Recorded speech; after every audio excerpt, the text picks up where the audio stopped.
सोनी अपनी माँ मीनाक्षी के साथ एक छोटी सी झोपड़ी में रहती थी। पति के गुजर जाने के बाद मीनाक्षी के ऊपर घर की सारी जिम्मेदारियां आ गई थी। वो अपने घर का खर्चा और सोनी की पढ़ाई के लिए मंदिर के बाहर फूलों का व्यापार करती थी। वो वहाँ पर लोगों को खुले फूल और फूल माला बेचने का काम किया करती थी। इस तरह उनके घर का बड़ी मुश्किल से गुजारा चलता था। एक दिन सोनी उदास मन स्कूल से वापस लौटी तो उसका उदास चेहरा देखकर उसकी माँ मीनाक्षी बोली, क्या हुआ बेटी, तुम उदास क्यों हो? क्या स्कूल में तुम्हें किसी ने कुछ कहा है? नहीं माँ, ऐसी कोई बात नहीं है। वो कुछ दिनों से मुझे स्कूल में मैडम जूतों के लिए बोल रही है और उन्होंने बोला है कि अगर मैं स्कूल में कल जूते नहीं पहन कर गई तो वो मुझे स्कूल में नहीं आने देंगी। और अब तो मेरी परीक्षा भी आने वाली है। ऐसे में मैं अपनी परीक्षा कैसे दे पाऊंगी? अगर मैम मुझे स्कूल में नहीं जाने देंगी तो अभी तो मेरे पास पैसे नहीं है। लेकिन बेटी तुम चिंता मत करो, मैं शाम तक तुम्हें जूते लाने के लिए पैसे दे दूंगी। चलो अब मुंह धो लो और खाना खा लो। अब मीनाक्षी अपने कमरे में चली जाती है और टांड पर रखा हुआ एक छोटा सा संदूक निकालती है और उसमें से वो अपनी पुरानी सोने की पायल निकालती है और फिर वो जूते खरीदने के लिए और उस पायल को सुनार की दुकान पर गिरवी रख आती है। और फिर घर पर आकर, ये लो बेटी जूते खरीदने के लिए पैसे। पर माँ, आपके पास पैसे कहाँ से आए? बताओ माँ। बेटी, मैंने अपनी सोने की पायल सुनार के पास गिरवी रखवा दी। माँ, आपने मेरे जूते खरीदने के लिए अपनी पायल गिरवी रखवा दी? कोई बात नहीं बेटी, बस तुम पढ़ लिख कर बहुत बड़ी अफसर बन जाओ, बस यही मेरी अंतिम इच्छा है।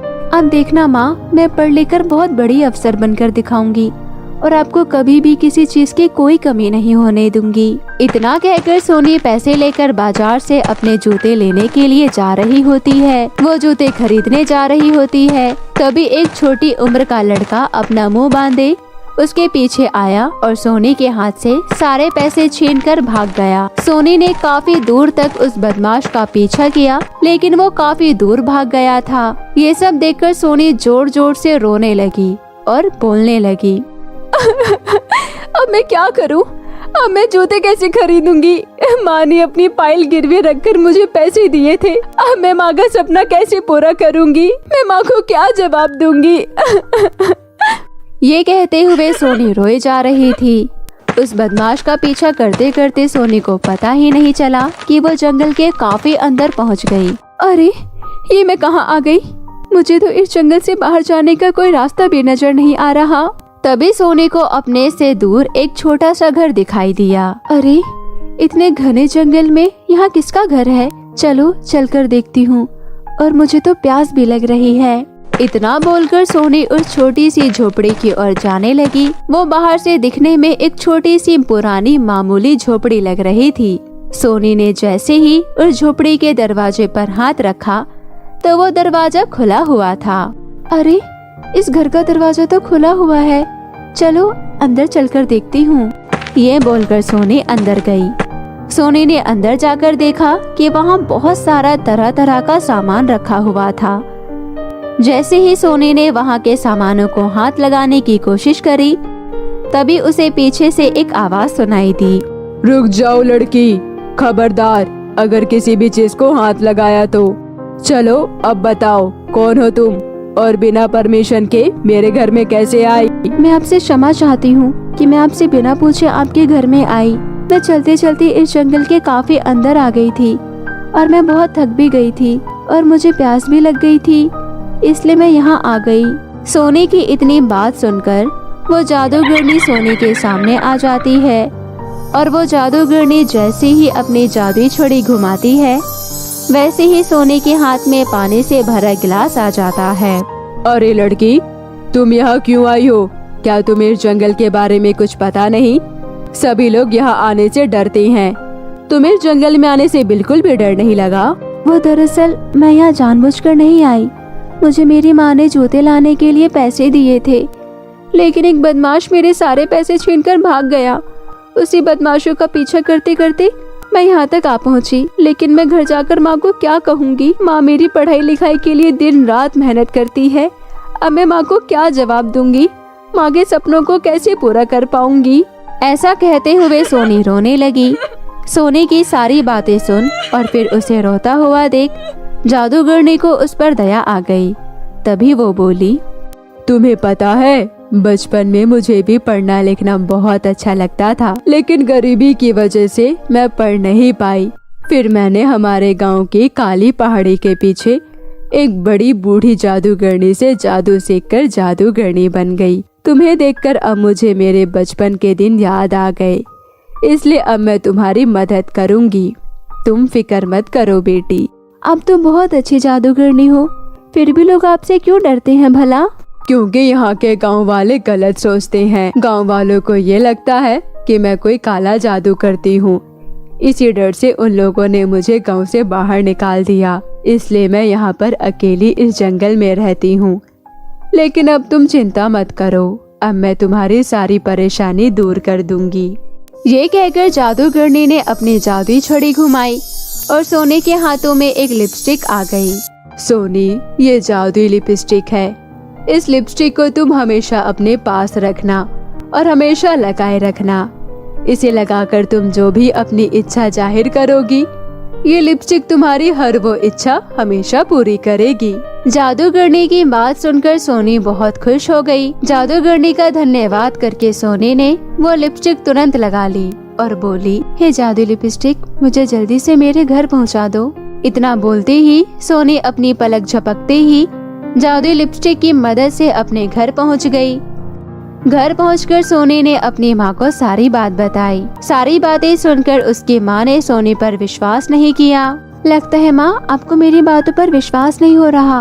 मैं अभी इस जादू लिपस्टिक से स्वादिष्ट स्वादिष्ट भोजन मंगवाती हूँ। ये कहकर सोनी ने जादू लिपस्टिक से स्वादिष्ट स्वादिष्ट भोजन मंगवाया। ये देखकर सोनी की माँ मीनाक्षी मन ही मन बहुत खुश हुई। अब उस दिन के बाद सोनी को जब भी किसी चीज की जरूरत होती, वो जादुई लिपस्टिक से मांग लेती। अब कुछ ही दिनों में जादुई लिपस्टिक की मदद से उनके घर की हालात ठीक हो गई। अब सोनी पढ़ाई लिखाई में ध्यान कम देने लगी, जिसकी वजह से उसके स्कूल के टीचर्स उसे अब बहुत डांटने भी लगे। सोनी का दिन पर दिन सारा रूटीन बदलता गया।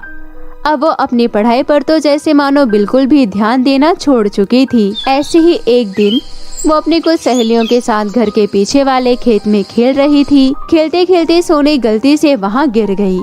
गिरते ही उसकी जेब से वो जादुई लिपस्टिक जमीन पर गिरकर टूट गई। ये देखकर सोनी बहुत रोई और बोली, अब मैं क्या करूँगी?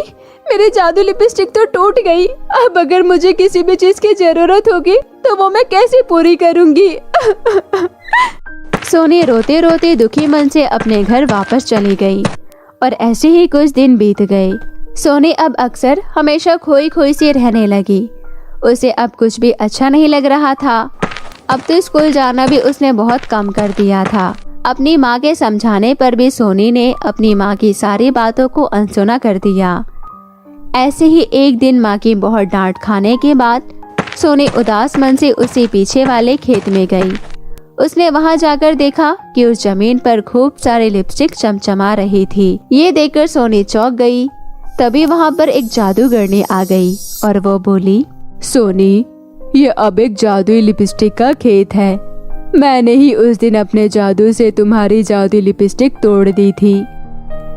लेकिन क्या मैं पूछ सकती हूँ कि आपने ऐसा क्यों किया?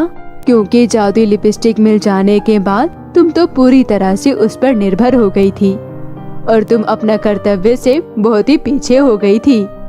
यहाँ तक कि तुमने अपनी माँ की सारी बातों को अनसुना किया और तो और तुमने अपनी पढ़ाई लिखाई भी पूरी नहीं की, इसलिए मुझे ऐसा करना पड़ा। लेकिन उस दिन जब तुम्हारी वो जादू लिपस्टिक यहाँ खेत में टूटकर गिरी, उसी लिपस्टिक से ये जादू लिपस्टिक का खेत बन गया। सोनी को अब अपनी गलती का एहसास पूरी तरीके से हो गया और फिर उसने जादूगरनी से माफी मांगी। सोनी, तुम्हें तुम्हारी गलती का एहसास हो गया, यही बहुत अच्छी बात है बेटा। अब से तुम अच्छे बनकर रहना और फिर से अपना अच्छे से पढ़ाई करना और अपनी माँ को कहना कि इस खेत में से ये लिपस्टिक ले जाकर बाजार में बेचे। इससे तुम्हारे घर का खर्चा अच्छे से चलेगा।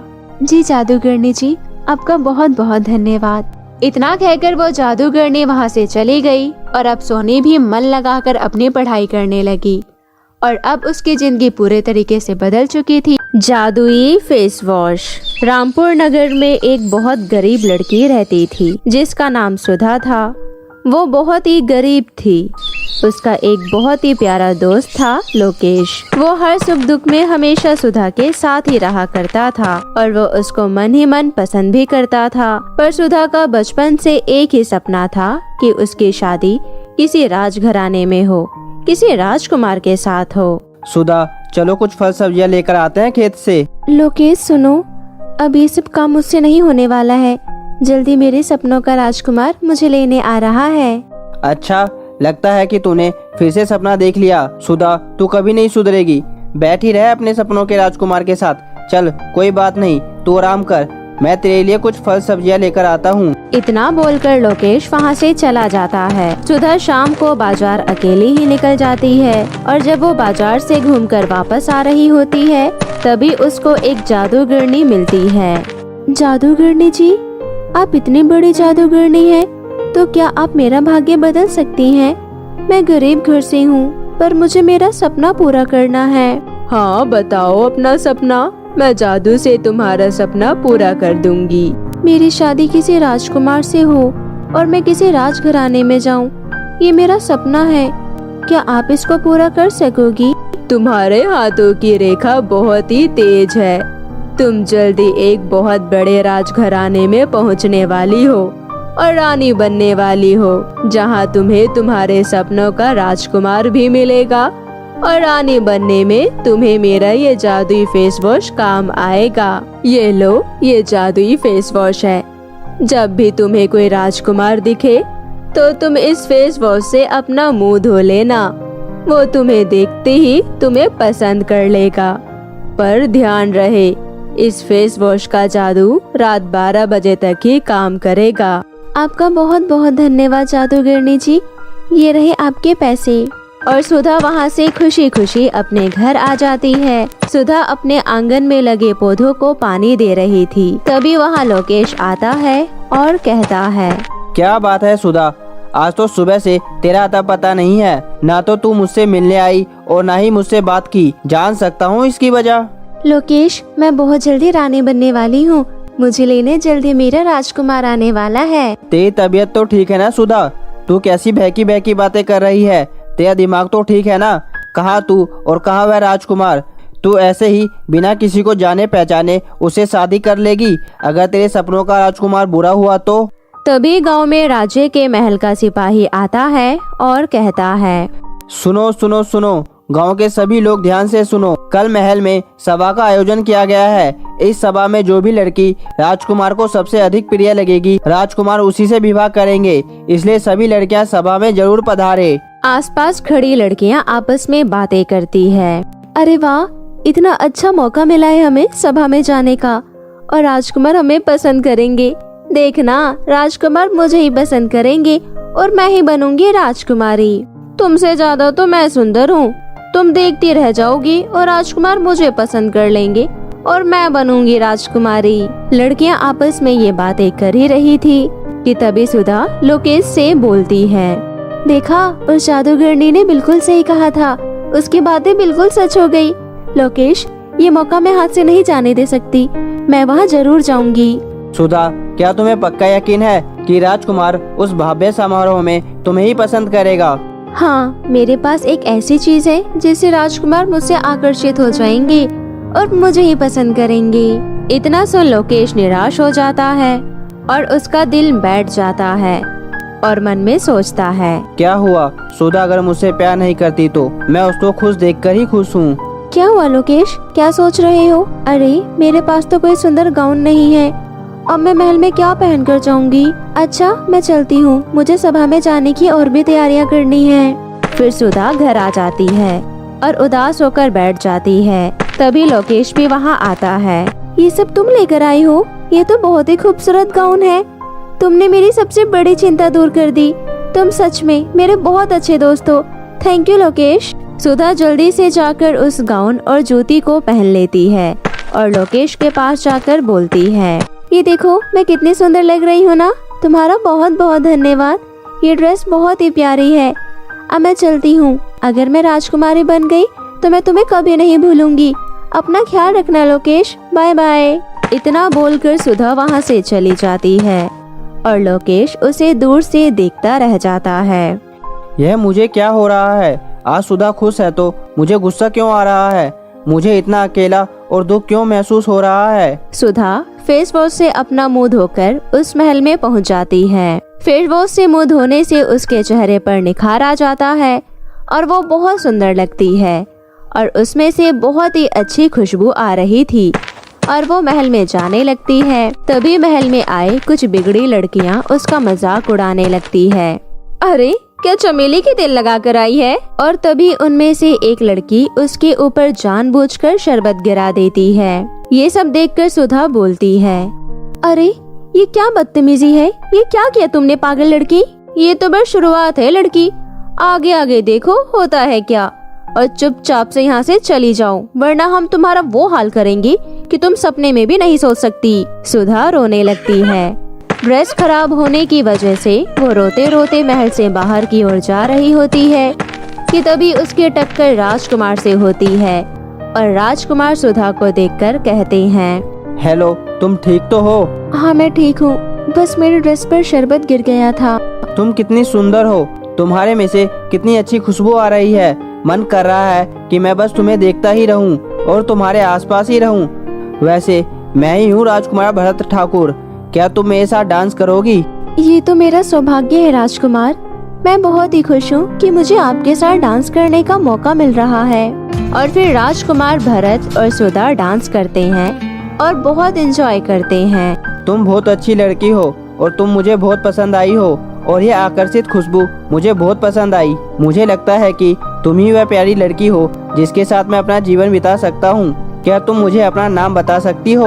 राजकुमार, मेरा नाम। तभी सभी लड़कियां राजकुमार की ओर आती है और सुधा से जलकर वो सब अपना अपना नाम बताने लगती है और राजकुमार को घेर लेती है और राजकुमार सुधा से दूर हो जाता है और सुधा के ऊपर ध्यान भी नहीं देता। सुधा निराश होकर साइड में खड़ी हो जाती है और उसकी निगाह घड़ी की तरफ जाती है और वो देखती है कि 12 बजने वाले हैं, तो वो वहाँ से बाहर की ओर निकलने के लिए तैयारी करती है। राजकुमार बाकी की लड़कियों को देखकर मुझे भूल गई और वो मेरी तरफ देख भी नहीं रही हैं और मैं अपना समय खामखा बर्बाद नहीं कर सकती। मुझे समय से घर पहुँचना है, नहीं तो मेरा फेस वॉश काम करना बंद कर देगा। सुधा वहाँ से चली जाती है और घर पहुँच जाती है। राजकुमार को बहुत देर बाद उस आकर्षित लड़की की याद आती है और वो दौड़ता हुआ महल के गेट पर आता है और अपने सिपाहियों से पूछता है, क्या तुमने वह आकर्षित लड़की देखी जिससे बहुत ही अच्छी खुशबू आ रही थी? महाराज, वह लड़की तो काफी देर पहले ही यहाँ से निकल गई, पर जाते जाते उसके गाउन का दुपट्टा यहाँ गिर गया। अरे तुम आकर्षित लड़की कहाँ चले गई हो? तुम्हारी खुशबू को मैं याद कर रहा हूँ और तुम्हें मैं ढूंढ ही लूंगा। यहाँ सुधा महल से वापस आने के बाद लोकेश से मिलती है और कहती है, लोकेश मुझे माफ करना, तुम्हारा लाया हुआ गाउन मुझसे गलती से खराब हो गया और कुछ भी काम नहीं बन पाया और ना ही मुझे कुछ हासिल हुआ। कोई बात नहीं सुधा, मैं तुम्हें दोबारा गाउन दिला दूंगा। तभी वहाँ पर एक रथ आता है और उसमें से एक सिपाही बाहर आता है और आकर बोलता है, राजकुमार भरत ठाकुर उस लड़की की तलाश में है जिसका यह दुपट्टा महल में गिर गया था और लड़की मिलते ही उस लड़की को राजकुमार की राजकुमारी बनने का मौका मिलेगा। लोकेश, ये तो वही दुपट्टा है जो गाउन तुमने मुझे लाकर दिया था और ये दुपट्टा भी वही है जो कल रात को खो गया था। लोकेश, क्या मुझे महल जाकर बताना चाहिए कि ये दुपट्टा मेरा है? लेकिन लोकेश, मैं इन कपड़ों में कैसे जा सकती हूँ? मेरे कपड़े तो बहुत पुराने और खराब हैं। सुधा, तुम्हें जरूर जाना चाहिए। तुम्हें तुम्हारे सपनों का राजकुमार मिल गया है और अब तुम्हें फिर से एक मौका मिल गया है राजकुमार से मिलने का। और राजकुमार अगर सच में तुमसे प्यार करते हैं तो वह तुम्हारी शक्ल और कपड़े से तुम्हें कभी नहीं जानेंगे। वह जरूर पहचान जाएंगे कि तुम वही आकर्षित लड़की हो। तुम सही कह रही हो लोकेश, मैं एक बार फिर से कोशिश करके देखती हूँ, क्या पता उन्हें मैं इसी शक्ल में पसंद आ जाऊँ और इन्हीं कपड़ों में। इतना बोलकर सुधा वहाँ से चली जाती है और लोकेश फिर अपनी निराशा भरी निगाहों से सुधा को देखता रह जाता है। उसे फिर से अकेलापन और दुख महसूस होता है, लेकिन वो सुधा को खुश देखकर अपने आप को संभालता है। इतने में सुधा महल पहुंचती है और कहती है, सिपाही, मैं ही वो लड़की हूँ जिसका दुपट्टा कल रात यहाँ रह गया था। ये रहा मेरा गाउन, आप इससे मेरा दुपट्टा मिला लो। सिपाही उसका गाउन देखता है और दुपट्टा मैच करता है और दुपट्टा मैच भी हो जाता है।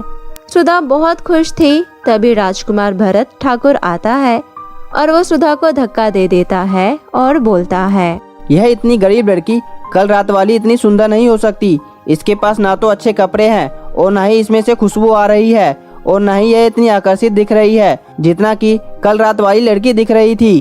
पर राजकुमार, ये दुपट्टा तो मेरा ही है और ये मेरे गाउन से मैच भी हो रहा है, तो ये इसी बात को दर्शाता है कि ये दुपट्टा मेरा ही है। चुप रहो पागल लड़की, मुझे बताने की कोशिश मत करो। एक ही जैसे रंग के बहुत से दुपट्टे बनते हैं और शायद तुम उसी बात का फायदा उठाने यहाँ आई हो। चलो जाओ यहाँ से, दूर हो जाओ मेरी नजरों से। और हाँ, मैं तुम जैसी लड़की से कभी शादी नहीं कर सकता। ये सब देखकर सुधा को बहुत ज्यादा बुरा लगता है। मैं कितनी गलत थी। मुझे लगा राजकुमार को मुझसे सच में प्यार हो गया है, लेकिन ऐसा कुछ नहीं है। वो तो बस मेरी सुंदरता और खुशबू से आकर्षित थे जो मुझे फेस वॉश से मिली थी। ऐसा इंसान मेरे पति बनने के लायक बिल्कुल नहीं हो सकता जो मेरे असली रूप से नहीं बल्कि बाहरी सुंदरता से आकर्षित होकर और उस बनावटी सुंदरता से प्यार करे, ना कि मेरे साफ दिल से। सुधा, क्या हुआ? तुम इतनी उदास क्यों हो? लोकेश, तुम मुझे माफ कर दो। तुमने बिल्कुल सही कहा था। प्यार अमीरी और गरीबी से नहीं होता, ना ही प्यार आकर्षित चेहरे से होता है, बल्कि सच्चा प्यार तो दिल से होता है और मैं अपना प्यार खुद ढूंढ लूंगी। सुधा, मुझे खुशी है कि तुम्हें सच्चे और झूठे प्यार का फर्क पता चल गया। सुधा, क्या अब हम हमेशा साथ नहीं रह सकते? क्या क्या कह रहे हो? माफ करना, मैं तो बस ऐसे ही बोल रहा था। लोकेश, मैं तो ये भूल ही गई थी कि मुझे तुमसे अच्छा और तुमसे ज्यादा ख्याल रखने वाला जीवन साथी नहीं मिल सकता। और फिर दोनों शादी करके खुशी खुशी रहने लगते हैं। तो मेरे प्यारे दोस्तों, कैसी लगी आपको मेरी ये कहानी? हमें कमेंट करके ज़रूर बताएं और इसे अपने दोस्तों के साथ भी शेयर करें। और हाँ दोस्तों, अगर आपने अब तक हमारे चैनल को सब्सक्राइब नहीं किया है तो अभी सब्सक्राइब कर ले, क्योंकि हम लाते रहेंगे ऐसी ही नई और इंटरेस्टिंग मज़ेदार कहानियाँ। धन्यवाद।